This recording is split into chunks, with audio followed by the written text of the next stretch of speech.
அனைவருக்கும் வணக்கம். இன்றைக்கி நம்ம வேலை வழிகாட்டி சேனலில் என்ன பார்க்க போகிறோம் அப்படின்னா, டிஸ்ட்ரிக்ட் கோர்ட்கான எக்ஸாம் வந்து வரப்போகுது. அது எல்லாருமே அப்ளை பண்ணியிருப்பீங்க. அதுக்கான ஒரு வீடியோ பற்றி தான் பார்க்க போகிறோம். அதுக்கு முன்னாடி வேலை வழிகாட்டி சேனல் சப்ஸ்கிரைப் பண்ணலாம், சப்ஸ்கிரைப் பண்ணிவிடுங்க. பக்கத்தில் இருக்கக்கூடிய பெல் ஐக்கானில் ஆல் என்ற ஆப்ஷன் கிளிக் பண்ணிட்டீங்கன்னா நம்ம போட்ட notification, news videos, test videos, study material videos எல்லாமே உங்களுக்கு ஒன்றுக்குனே தெரிய வரும். இப்போ என்னென்னு பார்த்தீங்கன்னா, அதாவது மாவட்ட நீதிமன்றத்துக்கான நோட்டிஃபிகேஷன் வந்துச்சு. அது எல்லாருமே அப்ளை பண்ணியிருப்பீங்க. அதுக்கான ஒரு கிளாஸ் மாதிரி தான் இது. டெய்லி வீடியோ பாருங்கள். மறக்காமல் வீடியோ பார்த்தீங்கனாலே உங்களுக்கு படிக்கிறதுக்கான ஒரு ஐடியா கிடைக்கும். எப்படி படிக்கணும், என்ன படிக்கணுன்றது உங்களுக்கு தெளிவாக நாங்கள் சொல்லுவோம். தொடர்ந்து நம்ம சேனலை ஃபாலோ பண்ணிங்கனாலே ஓரளவு இல்லை, பாஸ் ஆகிற அளவுக்கு நமக்கு வந்து ஃபுல் அண்ட் ஃபுல் மெட்டீரியல்ஸும் சரி, இந்த வீடியோஸ் மூலயமா உங்களுக்கு நாலேஜ் வந்து கெயின் ஆகிற மாதிரி நிறைய இன்ஃபர்மேஷன் நாங்கள் கொடுத்துருவோம். இப்போ என்னென்னு பார்த்தீங்கன்னா, 2329 மாவட்ட நீதிமன்ற தேர்வு 2024, அதாவது இந்த வருஷம் வந்து வரப்போகுது. அதுக்கு எல்லோரும் அப்ளை பண்ணோம். அதில் என்னென்னு பார்த்தீங்கன்னா, மசால்ஜி கம் வாட்ச்மேன் அப்படின்ற போஸ்டிங்லாம் இருக்கும் இல்லையா, அதுக்கெல்லாம் நீங்கள் அப்ளை பண்ணியிருப்பீங்க. அதுக்கான ஒரு வீடியோ தான் இது. அது எப்படி படிக்கணும், என்ன மாதிரி ஒர்க் இருக்கும் அப்படின்றத பற்றின வீடியோ தான் இது. தேர்வில் வந்து கண்டிப்பாக வந்து கேட்கப்படும் அப்படின்றத சொல்லிக்கிறோம். ஏன்னா வந்து இது எல்லோரும் வந்து ரொம்ப ஈஸியாக இருக்கும் அப்படின்னு நினைப்போம். ஈஸி தான், பட் ஆனால் என்ன மாதிரி உங்களுக்கு கொஷின்ஸ் இருக்கும் அப்படின்றது நமக்கு தெரியாது இல்லையா. அதனால் இந்த வீடியோ முழுசாக பாருங்கள். தொடர்ந்து நம்ம சேனலில் ஃபாலோ பண்ணிவிட்டு வாங்க. அதாவது என்னென்னு பார்த்தீங்கன்னா, எழுத்து தேர்வு நடக்கும். பார்ட் ஏ, பார்ட் பின்னு சொல்லிட்டு 2 இருக்குது. பார்ட் ஏல பார்த்தீங்கன்னா பொதுத்தமிழ், அதாவது அது வந்து தமிழ் தகுதி தேர்வு அப்படின்னு சொல்லியிருக்கோம். அதில் 50 மதிப்பெண்கள், 50 வினாக்கள் கேட்டிருப்பாங்க. குறைந்தபட்ச மதிப்பெண் வந்து 20 எடுத்தால் குறைந்தபட்ச மதிப்பெண்ன்றது சொல்லியிருக்கோம். பகுதி ஆல வந்து பார்த்திங்கன்னா பொது அறிவு, அதில் 50 கொஷின்ஸ் இருக்கும், 50 மார்க்ஸு. அதுக்கும் வந்து குறைந்தபட்ச மதிப்பெண் வந்து 20 அப்படின்னு சொல்லியிருக்காங்க. கால அளவு பார்த்திங்கன்னா 2 மணி நேரம். அதாவது பகுதி ஆல வந்து பொது தமிழ் வந்து 8ஆம் வகுப்பு வரையும் கண்டிப்பாக நீங்கள் படித்து தான் ஆகணும். அது வரையும் படிச்சிருந்தீங்கன்னா அதுலேருந்து கேட்கக்கூடிய கேள்விகள் வந்து 8ஆவதுக்குள்ளே தான் நம்ம கேட்பாங்க. பகுதி ஆல வந்து என்ன கேட்பாங்கன்னு பார்த்தீங்கன்னா, நடப்பு நிகழ்வுகள், அடிப்படை கணித திறன் மற்றும் வீட்டு பராமரிப்பு முறைகள், சுகாதாரம், உணவு தயாரிப்பு மற்றும் பராமரித்தல், தோட்டக்கலை உபகரணங்களை கையாளுதல் மற்றும் பராமரிப்பு செய்யும் முறைகள், நீர் பராமரிப்பு மற்றும் பாதுகாப்பு, வீடு மற்றும் அலுவலகம் பராமரிக்கும் அடிப்படை கொள்கைகள் அப்படின்னு சொல்லியிருக்காங்க இல்லையா. இதுலேருந்து என்ன மாதிரி கொஷின்ஸ் வரும் அப்படின்றது எல்லாருக்கும் தெரிஞ்சிருக்க வாய்ப்பு இல்லை. அதனால் நம்ம வீடியோ வந்து தொடர்ந்து பாருங்கள், ஃபுல்லாக வாட்ச் பண்ணுங்கள். என்னென்னு பார்த்தீங்கன்னா, வீட்டு பராமரிப்பு முறைகளை பற்றி தான் நம்ம பார்க்க போகிறோம். அது வீட்டு பராமரிப்பு முறைனா என்ன, உங்களுக்கு வீட்டை சுத்தம் பண்ணுறது, எப்படி க்ளீனாக வச்சுக்கிறது அப்படின்றது, வேக்யூம் போட்டு க்ளீன் பண்ணுறது, மாப் போட்டு க்ளீன் பண்ணுறது, இந்த டோர்ஸு, விண்டோவோட டோரு, கிளாஸ் மிரர் எல்லாத்தையும் வந்து க்ளீன் பண்ணுறது, அதை பற்றி தான் இருக்கும். இப்போ ஹவுஸ் கீப்பிங் அப்படின்னு பார்த்தீங்கன்னா, ஹவுஸ் கீப்பிங்னால் வெறுமனே வந்து க்ளீனாக வச்சுக்கிறது அப்படின்றது மட்டும் கிடையாது. கீப்பிங்கிறது ஒரு தனியான டிபார்ட்மெண்ட்டு. அதில் என்னென்னு பார்த்தீங்கன்னா, provision of clean, comfortable and safe environment, அதாவது நம்மளை சுற்றி இருக்க இடத்தையும் வந்து க்ளீனாக வச்சுக்கணும் அப்படின்றத நம்ம சின்ன வயசுலேருந்து நமக்கு சொல்லி கொடுத்துருக்காங்க.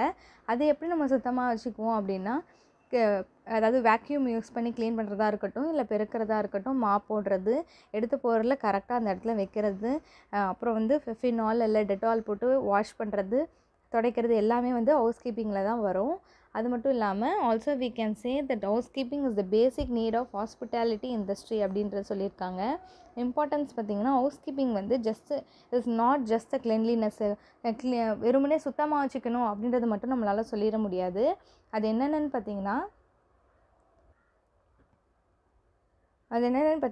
Keeping work areas neat and orderly, maintaining halls and floors free of slip and trip hazards and removing of waste material, example paper and cardboard and other fire hazard from work areas அப்படின்றத சொல்லியிருக்காங்க. அதில் என்னென்னு பார்த்தீங்கன்னா, வெறுமனே க்ளீனாக வச்சுக்கணும் அப்படின்றது ஒரு வார்த்தையில் நம்மளால் சொல்லிட முடியாது. நம்ம ஒர்க் ஏரியாவை வந்து நீட்டாக வச்சுக்கணும், ஆர்டர் வைஸ் வந்து க்ளீனாக வச்சுக்கணும். ஹாலோட ஃப்ளோர்ஸு, அதுக்கப்புறம் வந்து அபாயகரமான பொருட்கள் ஏதாவது இருக்குது, தேவையில்லாத பொருட்கள் இருக்குது, அதெல்லாமே வேஸ்ட் மெட்டீரியல் தான், அது எல்லாமே தூக்கி போடணும். பேப்பரு, கார்ட்போர்டு, சின்ன சின்ன பின்னு, ஸ்டாப்லர் பின், அந்த மாதிரி நிறைய வந்து ஆஃபீஸில் பார்த்திங்கன்னா ஏகப்பட்ட இந்த மாதிரி வேஸ்ட் மெட்டீரியல் வந்து இருக்கும் அங்கங்கே. அது எல்லாமே வந்து க்ளீனாக வச்சுக்கிறது நம்மளுடைய பொறுப்பு. அதுதான் இந்த ஹவுஸ் கீப்பிங்கில் சொல்லியிருக்காங்க. அதாவது ஹவுஸ் கீப்பிங்கோட குட் குவாலிட்டிஸ் என்ன அப்படின்னு பார்த்தீங்கன்னா, ப்ளசன்ட் பர்சனாலிட்டி, நம்மளோட பர்சனாலிட்டி வந்து ப்ளசண்ட்டாக இருக்கிறது வச்சுக்கணும். ஃபிசிக்கல் ஃபிட்னஸ், நம்மளோட ஃபிட்னஸ் கரெக்டாக இருக்கணும். அதே மாதிரி நம்மளோட ஹைஜீன் ரொம்ப முக்கியம். க்ளீன் பண்ணுறோன்னு சொல்லிட்டு நமக்கு எந்த விதமான ப்ராப்ளமும் வராத அளவு நம்ம வந்து ஹைஜீன் வந்து நல்ல உடல் வந்து நல்லா ஆரோக்கியமாக வச்சுக்கணும். அதேமாதிரி ஐசைட்டு நம்மளோட கண் பார்வை கரெக்டாக இருக்கணும். கோஆப்ரேட் பண்ணணும். நம்மளோட ஒர்க் பண்ணுற எல்லார் கூடயும் கோஆப்ரேட் பண்ணி ஒத்துழைப்பாக போயிடணும். அடாப்டபிலிட்டின்னா என்னென்னு உங்களுக்கே தெரியும். எல்லாரோடையும் ஒத்து போகிறது அடாப்டபிலிட்டி. ஹானஸ்டினா உண்மையாக இருக்கணும். Tagged and diplomacy, right attitude, கரெக்டாக நம்மளோட செயல் கரெக்டாக இருக்கணும் எப்பயுமே. அதே மாதிரி நம்ம பேசுகிற வார்த்தையாக இருக்கட்டும், எதாக இருந்தாலும் காமாக பேசணும், பழகணும்.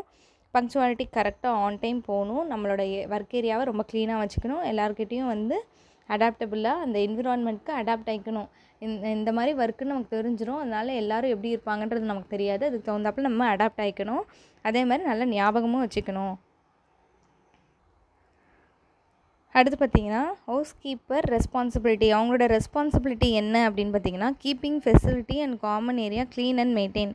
நம்மளோட ஒர்க் ஏரியாவை க்ளீனாக மெயின்டைன் பண்ணணும். இன்றைக்கி க்ளீன் பண்ணிட்டு நாளைக்கு விட்டுறது அப்படின்றது இருக்கக்கூடாது. கரெக்டாக க்ளீன் பண்ணணும், கரெக்டாக மெயின்டைன் பண்ணணும். அடுத்த பாயிண்ட் என்னென்னா vacuuming, sweeping and mopping floor. Vacuum போடணும், ஸ்வீப்பிங் வேக்யூம் பண்ணுறது, பெருக்கிறது எல்லாமே ஒரே மாதிரி தான் வரும். அடுத்து மாப் போடணும் கரெக்டாக. அதே மாதிரி cleaning and stocking rest rooms. என்னென்ன தேவையான பொருள், ஃபினால், டெட்டால், அந்த மாதிரி என்னென்ன டிஸ்இன்ஃபெக்டன்ட் நமக்கு தேவைப்படுறதா இருக்கட்டும், நம்மளுக்கு பெருக்கிறதுக்கு தொடப்பம், மாப்பு, அந்த மாதிரி எது நெசசரியாக இருக்கோ அதெல்லாம் வந்து ஸ்டாக் கரெக்டாக இருக்கணும் அப்படின்னு சொல்லியிருக்காங்க. Cleaning up spills with appropriate equipment.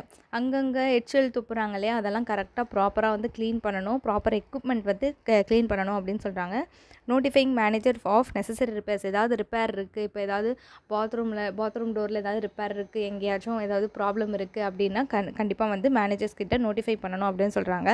கரெக்டாக வந்து நம்மளோட ட்ராஷ், அதாவது ட்ராஷ்னால் ஒன்றும் இல்லை, டஸ்ட்பின், அந்த டஸ்ட்பினை கரெக்டாக ப்ராப்பராக வந்து டிஸ்போஸ் பண்ணணும். குப்பையை எல்லாம் கலெக்ட் பண்ணி கரெக்டாக அந்த குப்பைங்களெல்லாம் வந்து டிஸ்போஸ் பண்ணணும் அப்படின்னு சொல்லியிருக்காங்க.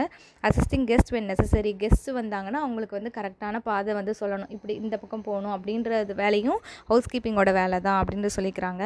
கீப்பிங் த லெனன் ரூம் ஸ்டாக்டு. அதே மாதிரி உங்களோட லெனன் ரூம் வந்து க்ளீனாக வச்சுக்கணும், ஸ்டாக் பண்ணி வச்சுக்கணும் அப்படின்ட்டு சொல்லியிருக்காங்க.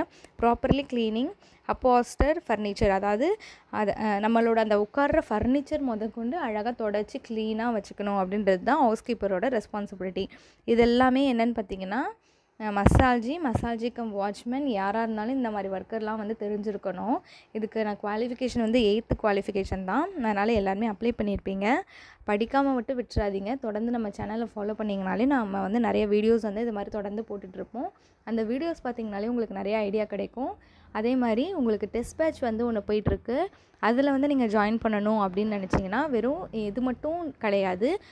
ஓஇ, அதுக்கப்புறம் ஜூனியர் பெலஃப், சீனியர் பெலஃப் யாராக இருந்தாலும் அந்த டெஸ்ட் பேட்ச்சில் வந்து ஜாயின் பண்ணிக்கலாம். அதுக்கு 2/MHC 2024 அப்படின்னு நீங்கள் போட்டு கமெண்ட்டில் பண்ணிங்கன்னா அந்த டெஸ்ட் பேட்ச்சில் ஜாயின் பண்ணிக்கிறதுக்கு எப்படின்னு உங்களுக்கு சொல்லுவாங்க. அப்படி இல்லை எனக்கு டெஸ்ட் பேட்சஸ்லாம் நான் ஜாயின் பண்ண விரும்பலை அப்படின்னிங்கன்னா தொடர்ந்து நம்ம சேனலை ஃபாலோ பண்ணுங்கள். வீடியோஸை வந்து மறக்காமல் ஃபுல்லாக பாருங்கள். உங்கள் ஃப்ரெண்ட்ஸ் அண்ட் ஃபேமிலி மெம்பர்ஸ்க்கு ஷேர் பண்ணுங்கள், லைக் பண்ணுங்கள், கமெண்ட் பண்ணுங்கள். தேங்க்யூ ஃபார் வாட்சிங். தேங்க்யூ.